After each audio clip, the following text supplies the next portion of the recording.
Hey everybody, and welcome back to the channel. Today me and my buddy Josh over here, we're working on our trucks. It's a rainy day in California, and so we've come over to where he works. We're in one of the parking structures there, getting some cover from the rain and just doing a little bit of works on the truck. What I'm going to be doing, and actually what I've already done, I'm going to go back and show you guys how to, as I've replaced the steering wheel on my Tacoma. Now this is an old OEM steering wheel, and I replaced it with an OEM steering wheel from the dealership. As some of you may know if you watched my last video, I did buy this truck about a year ago, almost a year ago now, and it was in great mechanical shape. I got a great deal on it, but there was definitely some wear and tear on some of the interior. Some of that stuff I've already taken care of, but a big one for me was the steering wheel. So I did make the plunge. I spent a lot of money on an OEM from the dealership steering wheel. I know there's plenty of other aftermarket wheels that you can get, but for me it was really important to get just a stock steering wheel, for it being one of the things that you're always using and always touching. To have a steering wheel that's just in really bad shape, or the cover that I put on it just falling off, is not something I really wanted to deal with anymore, and so I went ahead and did that. So I'm going to show you guys today exactly how I did it. It's a super easy install. It only takes a few minutes, and you only need a couple tools. So I'll be showing you guys how I did it, the tools that I used, and give you guys just a look at the interior of what it's looking like now, as well as some of the things that I'm still going to upgrade in the near future, and some of the stuff that I've already done. So with that being said, let's get started. All right, guys, so I'm going to go over some of the tools that you're going to need to do the install. You got a pair of wire cutters. There's just some zip ties that you need to disconnect from some of the steering wheel controls. You could use a pocket knife too, but I tried doing that when I did my install, and it led to needing some electrical tape. So try not to do that. But you're gonna need a socket driver. I've got a 10mm socket on there right now to disconnect the battery. We'll be doing that in just a second. And then I've got a 19mm for disconnecting the steering wheel, and then a zip tie to keep that battery connection out of place. And then you could use a screwdriver, but I'm going to be using my drill, and then a 25 torque setting. So and that's going to help us disconnect the steering wheel as well. So that's everything that you're going to need. Let's grab the 10mm socket and the zip tie, and let's go disconnect that battery.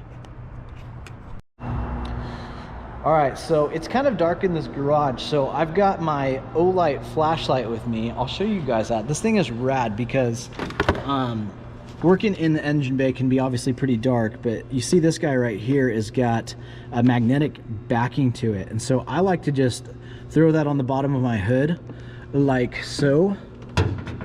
Let's see here. And just magnetically, it just stays there. Gives us some really great working light. So we're gonna go ahead, we're gonna disconnect the battery. Wrong way.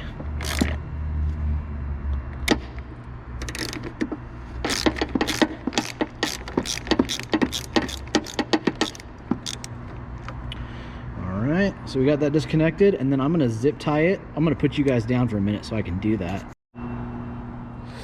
All right, guys, so we did get the battery all disconnected, and then you can just see right here, I've got it zip tied to this connection so it doesn't fall back and we don't have any accidental explosions of the airbag. So let's go inside.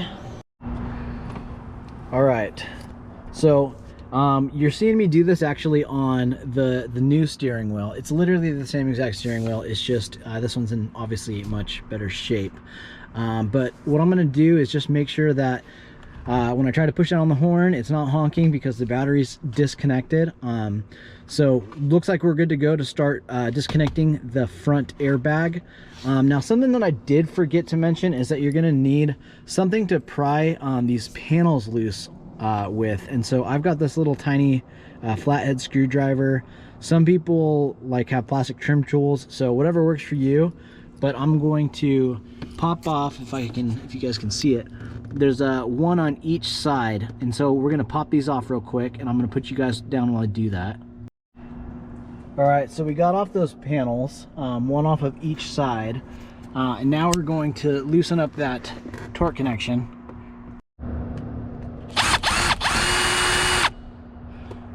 All right, so that's out of place now, or loosened. It's not gonna fall off, it's gonna stay in there, so you don't have to worry about that. You just want it loose. And so then we're gonna do it to the other side, and then we'll be ready to take off that airbag. Okay, so now that I've loosened those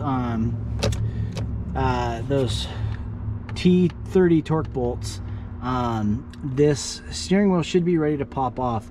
Make sure that it comes all the way down, because mine hadn't come all the way down and I was having a little bit of a hard time and just realized that they hadn't come down enough. So after that, you should be ready to go. So we're just gonna go ahead and pull this guy off. And now we've got 3 connections in place. And so I'm gonna take that flathead screwdriver and just put them through the top of each of these tabs to pop off of these connections. And then we've got a ground connection down there as well that we're just gonna go ahead and take off. So now that we've got those disconnected, we're going to remove the steering wheel control panel. So these guys right here, there's just 2 screws, 1 and 2, and then those guys will come right off.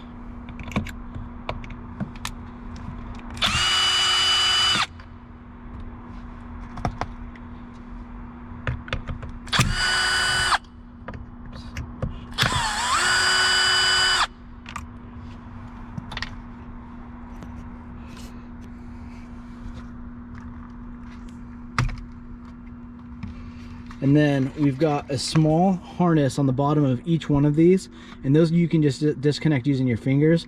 This is where you may need the wire cutters. I didn't go ahead and use those this time because I didn't put a zip tie on the last time I put these things back on. So you probably, if you haven't taken these off before, you probably have a zip tie connecting them. But I just didn't think that there was a need to use another zip tie to reconnect.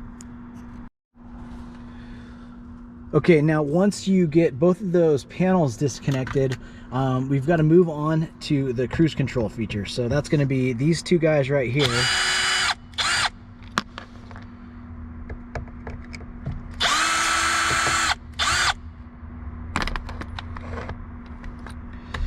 And then this guy comes right out.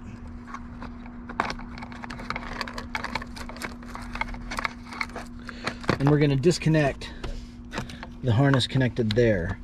You can see it. So I'm gonna put you guys down and disconnect that harness. All right, so once we've done that, we're gonna put it off to the side, and then I'm gonna do my best to just kind of get all of the wiring kind of out of the way, so that way we can get to the 19 nut, and there we go. All right, so that is now loose.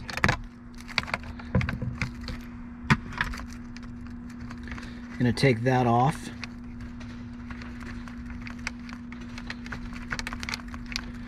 I'm gonna put that off to the side with the rest of my hardware.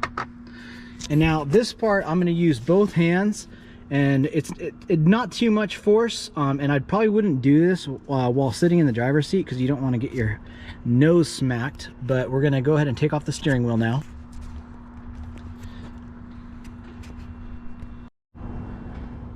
Okay, so steering wheel is removed and we are ready to install the new one. Now obviously this is my new one. I just wanted to put together this video for you guys so you could see how to do it. So basically we're going to do all the steps we just did now in reverse, and then as soon as I'm done with that, I'll go ahead and go over some of the other things that I've got planned for the interior of the truck and some of the things that I've already done. Okay, so everything is good to go. We've got the battery reconnected. Everything's working. So I did say that tell you guys that I would go over some of the stuff that I still wanted to do. There's just a couple more things that I still need to upgrade in this truck for me to feel like it's good to go. We've got this door panel, which is a little rough. It's loose. The window controls thing pops off sometimes.